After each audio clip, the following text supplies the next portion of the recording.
Hey so hello everyone, welcome to our Tarapith blog part 2।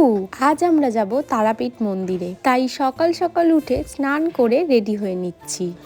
যদিও proper ওয়েতে makeup আমি করছি না, তবুও যেটুকু না করলে নয় সেটুকু করেই ঝটপট করে রেডি হয়ে নেব। আর একটা কথা জানো তো, আমার মনে হয় যে যদি মন ভালো থাকে তাহলে মেকআপ করি আর না করি ফেসটা এমনিতেই গ্লো করে। আর যদি মনই ভালো না থাকে তাহলে যতই মেকআপ করি না কেন ফেসে কিন্তু সেই গ্লোটা কখনোই আসে না। যাই হোক, মেয়ের জন্য নানা রকম জিনিস ক্যারি করতে করতে আমি এখন দেখছি আমার ব্লেন্ডারটাই আমি ক্যারি করতে ভুলে গিয়েছি। সো কি আর করার আছে, তো চলো হাত দিয়েই কাজটা কমপ্লিট করে নিই।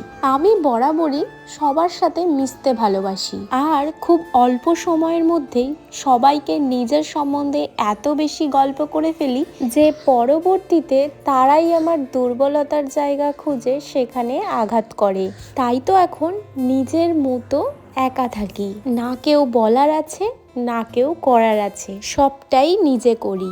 তবুও দিন শেষে এমন একজন বন্ধুর প্রয়োজন হয় যাকে তুমি তোমার ভালো খারাপ সব কিছু শেয়ার করতে পারবে, যে তোমার ভুলগুলোকে শুধরে নিতে তোমাকে সাহায্য করবে।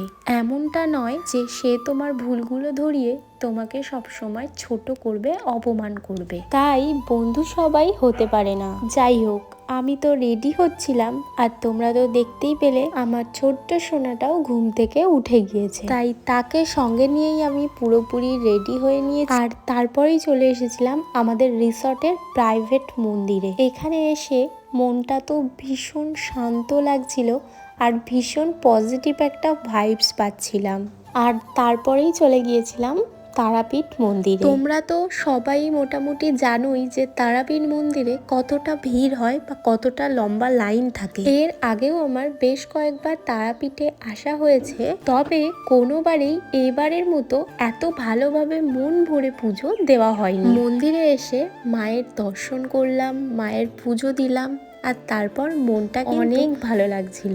আর মন্দিরের ভিতরে কিন্তু ক্যামেরা অ্যালাউ ছিল না, তাই মায়ের দর্শন তোমাদেরকে করাতে পারলাম না। আমরা যেহেতু অন্নভোগ দিয়েছিলাম, তাই কিন্তু দুপুর 2টোর সময় আবার আমাদের মন্দিরে আসতে হবে। এখন কিন্তু আমরা রিসর্টে চলে যাব। তাহলে চলো আবারও আসছি নেক্সট পার্ট নিয়ে। ততক্ষণের জন্য টাটা, বাই।